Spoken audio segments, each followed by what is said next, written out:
When you eat food in your house, for example, on the table, when you want to clean your hand, you may use the serviette or the tissue, or you even wash your hand with water. During the time of Jesus, there was a special bread that was made. People use that bread to clean their hands. And that is the bread that they throw to the dogs. And that is the type of bread that Lazarus was looking for. But he never even got it. He never got that bread. But what is the crime of the rich man? It was not a crime that the man was rich. That is not the reason why God blamed him. But it was a crime because he never shared the riches. It was a crime because he was completely insensitive and indifferent to the plight of Lazarus. He was passing there.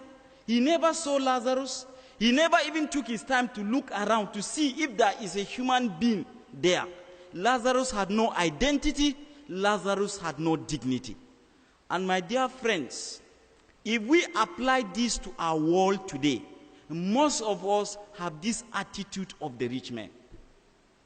We are completely insensitive and indifferent to the plight of others. In fact, sometimes we treat our house dogs better than human beings. We take the dog to see a medical doctor. We take the dog to a salon. In fact, I was sharing in the morning when I was in Italy as a student. I was walking from my college to my university. I met my own schoolmate who is not a priest, but we were in the same class.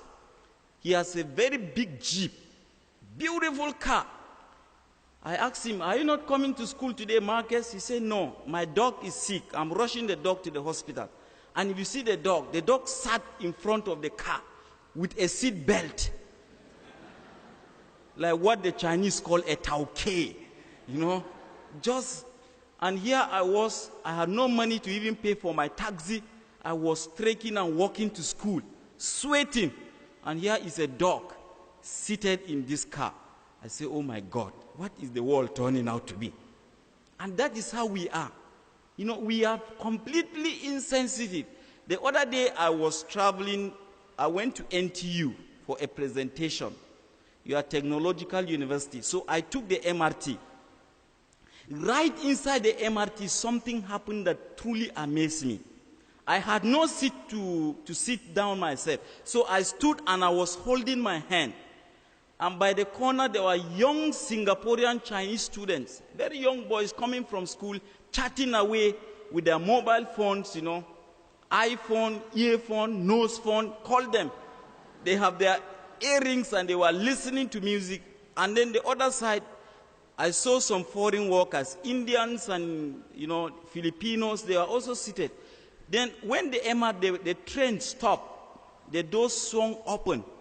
A heavily pregnant Chinese woman walked in.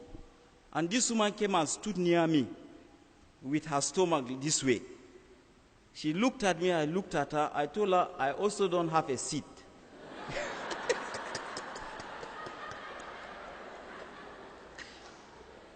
And the young Singaporean students, they didn't even care. They didn't even bother about this woman.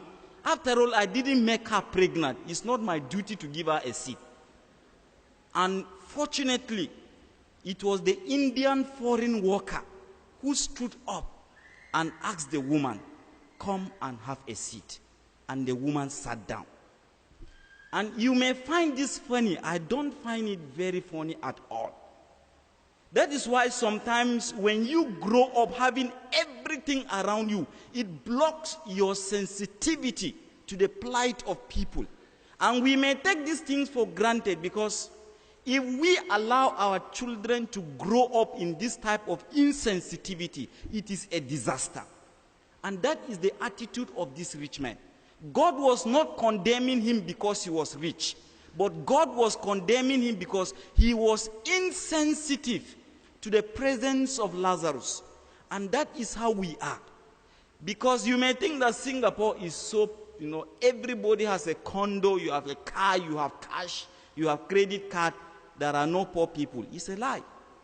If we pay attention, if we are sensitive, we are going to discover that even amongst us, there are people who go on without food.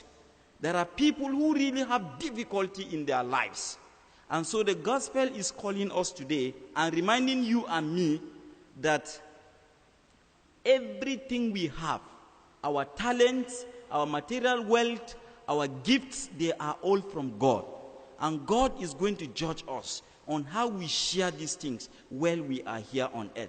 Because at the end of the day, naked we came from our mother's wombs, and naked we shall return. We are not going to take anything from Bishan, from